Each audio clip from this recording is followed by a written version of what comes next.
तो गिरिजा देवी नाम की एक महिला थी। पता नहीं क्यों उनके हृदय में एक अदृश्य से ठाकुर जी के प्रति प्रेम प्रकट हो गया।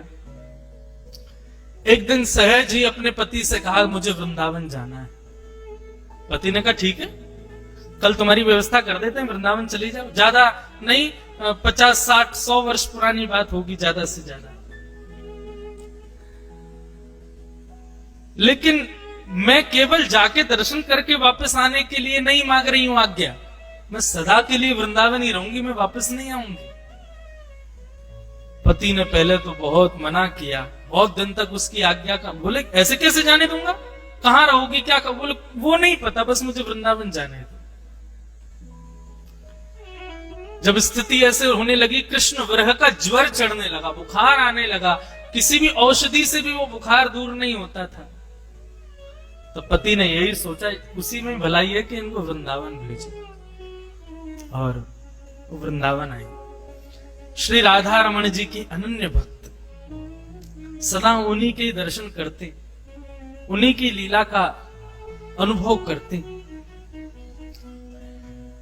कभी ठाकुर जी स्वप्न में आते, कभी अनुभव में आते, कभी मंदिर में वो दर्शन कर रही होती तो उनको अनुभव होता कि कंधे पे बैठे मेरे और मुझे ऐसे करके देख रहे हैं, ऐसा उनको अनुभव होता धीरे धीरे। लेकिन जैसे ही वो उस अनुभव में प्रवेश करती, ठाकुर जी अंतर्ध्यान हो जाते, उनको ये पीड़ा सहन नहीं होती। और राधारमण जी से कहती, आप आते ही क्यों जब आपको मिलना ही नहीं है, तो आप मुझे स्वप्न में क्यों दिखते हो जब आपको निरंतर रहना ही नहीं है, तो मुझे स्पर्श करके क्यों जाते हो जब मेरा स्पर्श नहीं आपको करवाना है, तो मत किया करो आप ऐसे। मैं नित्य मंदिर आऊं, आपको देखूं, चली जाऊं, यहीं तक भक्ति रहने दो ना, आप क्यों मुझे पीड़ा देते हो। ये गोपियों की स्थिति भागवत में यही है। नेह किम वदः विष जलाप्यया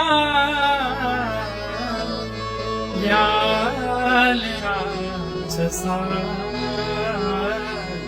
वर्षमरुता वैद्युतान। गोपी गीत, गोपी गीत में गोपियां क्या कहती हैं, नाथ हमको अकेले इस वन में छोड़ के आप अंतर्ध्यान हो गए, अगर इसी प्रकार हमको मारना था तो कालियानाग से क्यों बचाया, इंद्र ने वर्षा की, गिरिराज पर्वत क्यों उठाया, तृणावर्त, सक्टासुर, इतने सारे राक्षस ब्रज में आए हमको मारने के लिए, आपने हमको उनसे क्यों बचाया जब आपको ऐसे ही मारना था हमको। तो वही बात गिरिजा देवी कहने लगी, हे राधा रमण, आपको नहीं समझ आता है, लेकिन आप जब स्वप्न में आके अंतर ध्यान होते हो, मुझे छू के चले जाते हो, मुझे बार बार अनुभव, उसके बाद मेरी जो स्थिति होती मैं कैसे बताऊं, प्राण निकल जाएंगे मेरे किसी दिन। ऐसा मत करो। एक दिन महामंत्र का जाप कर रही थी, हरे कृष्ण कृष्ण कृष्ण हरे हरे, हरे राम राम राम हरे हरे। महामंत्र का जप निरंतर करती थी, और जब वो जप करने बैठती तो कभी हाथ से माला छूट जाए, कभी उनको नींद सी आने लग जाए, कभी पीछे से नोच के भग जाए ठाकुर जी, ऐसे कुछ ना कुछ करते थे। पता नहीं उनके मन में कहां से ये भावना आई, और उन्होंने माला पुनः उठाई और महामंत्र ना करके श्री राधा श्री राधा श्री राधा श्री राधा श्री राधा जपने लगी। जैसे श्री राधा नाम का उच्चारण करना उन्होंने प्रारंभ किया, किसी ने उनको कहा नहीं, किसी ने उनको बोला भी नहीं, पर सहज ही उन्होंने शुरू कर दिया। क्यों? इस विरह वेदना को श्री जी समझ गई थी कैसे दूर करना है। बहुत ध्यान से सुनना क्या हुआ।